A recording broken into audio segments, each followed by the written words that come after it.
At least nature takes its time. Unlike humans, nature actually think and then speak. Their deeds bloom, and that is all we ever wanted. Nature can't be anything but poetic.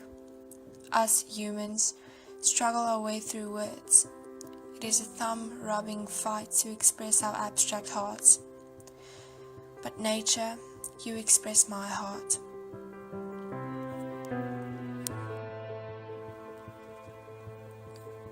I want to be a yellow sunflower petal, secluded from the society. The only time they do see me is in the sun, and that's when I'm wanted. It bakes my rigid skin into dough. At last, I'm light. That is what you do. I want to be intertwined with you. Nature, your blue wind is dauntless, and I am envious.